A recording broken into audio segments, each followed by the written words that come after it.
नमस्कार. आपण ज्ञानेश्वरी नित्यपाठ बघत आहोत.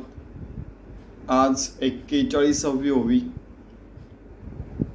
ती जी आहे ती दुसऱ्या अध्यायातील 339वी 339 ओवी आहे. ठीक आहे.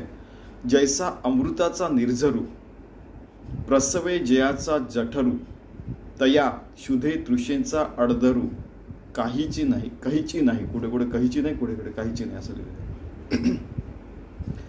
आता निर्झरू म्हणजे झरा हे तुम्हाला माहिती आहे. आणि क्षुधा आणि तृषा म्हणजे तहान आणि क्षुधा म्हणजे भूक. आता ज्ञानेश्वर महाराज असं म्हणतायत की ज्याच्या पोटातच अमृताचा झरा झाला म्हणजे ज्यांची सगळं काही आत्मा तृप्त होतो, अमृत मिळाल्यावर राहिलं काय, तर ज्याचं पोट एकदम भरून जातं आणि क्षुधा आणि तृषा तहान नाही लागत आणि भूकही नाही लागत, मग त्याला भुकेची तहानेची आणि पोट भरायची फिकीर नाही राहत. म्हणजे या शब्दात म्हणतात ते त्याला कशाची भीतीच नाही राहत. ठीक आहे. म्हणजे ज्याला भूकही नाही लागणार तहानही लागणार तो मग पाण्यामागे आणि अन्नामागे जाणार कशाला. आता याच्या 2-3 साईड्स आहेत की भूक नाही लागली तर तो पैसे कमवायच्या पैशाच्या मागे नाही लागणार. ठीक आहे. तहान नाही लागली तर त्याला खूप हिंडून फिरून पाणी घ्यायची शोधायची नदी शोधायची त्या काळची गोष्ट समजा काही गरज नाही पडणार. समजा तुम्ही समाजात सगळ्या अशा चांगल्या एरियात राहत असाल तर पाणी तर तुम्हाला नळाने मिळेल. काही ठिकाणी विहीर असायचे त्यावेळेला. तर या सगळ्या गोष्टींची चिंता करायची गरज नाही. यांच्या बोलण्याचा अर्थ असा आहे की हा त्या श्लोकावर आधारित ही ओवी आहे. प्रसादे सर्व दुःखानां हानिरस्योपजायते प्रसन्न चेतसो ह्याशी बुद्धी पर्यवतिष्ठते. की मन करारे प्रसन्न सर्व सिद्धीचे कारण.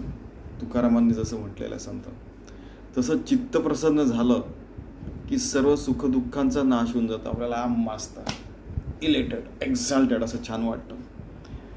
आणि जर का ती सात्विक वृत्तीने अमृत वृत्तीने झाली, समजा प्रवचन ऐकून वगैरे देवाचं दर्शन करून छान साधना करून ध्यानाला बसलो नामाला बसलो आणि असं आपल्याला छान प्रसन्न मन झालं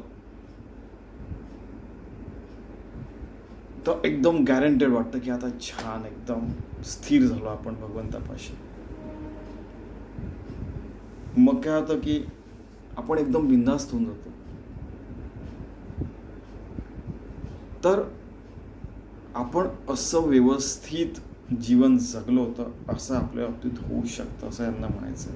आपण योगी झालो, भक्त झालो, 24 तास भगवंताची सेवा केली आपल्या पूर्ण हृदयाच्या ठोकांनी, हार्टबीट, पल्सबीट, श्वासोश्वासाने, बोलण्याने, ऐकण्याने, डोळ्यांच्या उघडझापेने, विचारांनी सतत 24 तास भगवंताची सेवा केली तर चांगलंच आहे. एखाद वेळेला म्हणजे यावर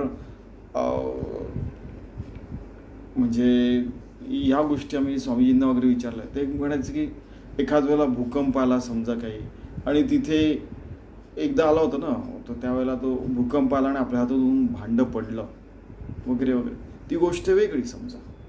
पण अदरवाईज सर्व जागची वस्तू जागेवर, वेळेचं काम वेळेवर, ते सगळं तर होत आहे ना आपलं. यावर आपण लक्ष ठेवा आणि मन आपलं स्थिर ठेवा भगवंताच्या ठिकाणी काही झालं तरी. कारण की प्रत्येकाच्या जीवनात सुख दुःख लाभ हानी, निरोगीपणा आणि कधी रोगीपणा, कधी सर्दी खोकला, काही ना काहीतरी गोष्टी होतच राहतात.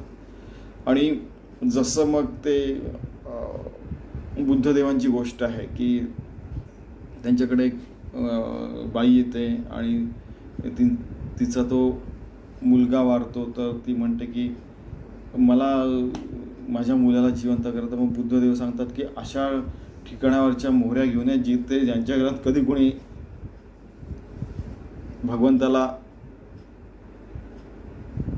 जाऊन मिळालेलं नाही आहे. म्हणजे त्यांनी अत्यंत सौम्य शब्दात सांगितलं होतं. ज्यांच्या घरी कोणीच मेलं नाही, आपल्या सामान्य शब्दात बोलायचं झालं तर, मग तिला संध्याकाळपर्यंत लक्षात येतं, ती सावध होऊन जाते एकदम. तर तसं आपल्याला ज्ञानेश्वर महाराज सावध करतात, अरे बाबा, अमृताचा निर्झरू आपल्या आतच आहे, की आपण भगवंताची सेवा केली तर आपल्याला आतूनच प्रसन्नता मिळायला गेला. आता ज्ञानेश्वर महाराजांपासून तुकारामांपर्यंत बघा तुम्ही, कित्येक, समजा 300, 400, 500, 600 जे पण म्हणा, ज्ञानेश्वर महाराजपासून आजपर्यंत समजा 900 ते 1000 वर्ष, रामदास स्वामीपासून आजपर्यंत समजा 350, 400 वर्ष आहे की नाही, रामापासून आजपर्यंत समजा 17,50,000, आणि श्रीकृष्णापासून आता समजा 5,000 काहीतरी 100 वर्षांपेक्षा जास्त झालं, युगाब्द तुम्हाला माहिती आहे. तर आपण त्या कालगणनेनुसार घेतोय. यांनी समर्थांनी जी सांगितलं की कलियुग 4,32,000 वर्ष, गुणिला 2 द्वापर, गुणिला 3 त्रेता, गुणिला कृत, गुणिला 4 म्हणजे.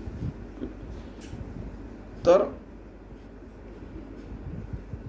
प्रत्येक काळी, प्रत्येक क्षणी, कोणत्याही काळी, कोणत्याही युगामध्ये अमृताचा झरा, भगवंताचा झरा आपल्या आतच असतो. तो आपण शोधून, मग आपण जसं योगी होऊन भक्तून भगवंताशी एकरूप झालो, तर तो अमृताचा झरा म्हणजे भगवंताचा जो कृपाळूपणा आहे तो आपल्या आतमध्ये सतत राहतो. आपण सतत प्रसन्न राहू शकतो. किती सुख दुःख झाले, काही वेळ आपला सुख दुःख काही काही गोष्टी झाल्या तरी पुन्हा आपण त्याच भावात येऊ शकतो, ज्या भावात आपण सतत प्रसन्न राहू शकतो. हे मानवी आहे ना, की कुठे ठेच लागली तर दुखणारच, तो आपल्याला थोडीशी आग होणारच. थोडंसं समजा आपल्या घरी आता समजा आजी वगैरे वारली, आजोबा वारले, तर आपल्याला वाटतं दुःख होणं ते तर होणारच, नाही झालं तर आपण दगडी झालो ना एकदम. तर या सगळ्याच्यात तो अमृताचा झरा, तो भगवंताचा झरा, तो भगवंताशी एकरूपपणा कसा जिवंत ठेवायचा, असं ज्ञानेश्वर महाराज सांगतात. काल एका जणांनी प्रश्न उचलला होता की तुम्ही असं का म्हणता की आपण कोट्यावधी वर्ष जगलेलं, अरे समजा 8.4 मिलियन म्हणजे 84 लक्ष योनीतून आपण गेलेलो आहे. समजा काही व्हायरसेस काही सेकंदाचं त्यांचं लाईफ असतं, काही मिनिटाचं असतं, काही अशा स्पेशीज आहेत त्यांचं समजा व्हेल मासा घेतला कमीत कमी 100, 500-500 वर्ष पण जगलेलं आहे. काही काही कासं आहे ते 200-200 वर्ष जगतात. तर ॲव्हरेज घेतला की प्रत्येक योनीत आपण 10 वर्ष जगलो, तर 84 लाख गुणिले 10 घेतलं तर 8,40,00,000 तर झालेच ना सरासरी, आहे की नाही. तर एवढे वर्ष आपला जो जीव आहे तो एवढ्या वर्ष जगलेला आहे. आता त्याच्यातनं 84 लाख -1 केलं, उणे 1 केलं, तर आपण जेवढे जीव झाले तेवढे होऊन गेलेले. आता मानवी देहात आलेला समजा 8 कोटी वर्ष आपण जगलेला, तर आता या देहात तरी आपण अमृताचा झरा शोधून आपण त्या भगवंताशी एकरूप व्हायचा प्रयत्न नाही करायचा का? करायचा 24 तास. आणि त्याच्याशी एकरूप होऊन मग काय, आपला मानवी देह गेला काय, राहिला काय, आपण भगवंताशी एकरूप राहायचं, सतत भगवंताची सेवा करायची. प्रत्येक श्वासागणे, डोळ्याच्या उघडझापेत, कानातून ऐकताना, बोलताना, हृदयाच्या धगधगमधनं, त्यानंतर मग पल्स बीट नाडीच्या ठोक्यांमधनं आपण म्हणजे देवाची सेवाच व्हायला पाहिजे. आपल्याला त्याकरताच देह दिलेला आहे, बस एवढं लक्षात ठेवायचं. ठीक आहे. तर असा अमृताचा निर्झरू आपण आपल्या आतच शोधावा असं ज्ञानेश्वर महाराज म्हणत आहेत. तर तसं आपण करूया आणि तसंच तो अमृताचा निर्झरू आज जागृत ठेवून त्याच्यातच आपण जगूया. नंतर जे होईल ते होईल. ठीक आहे. चला, असं जीवन आपण जगूया. धन्यवाद.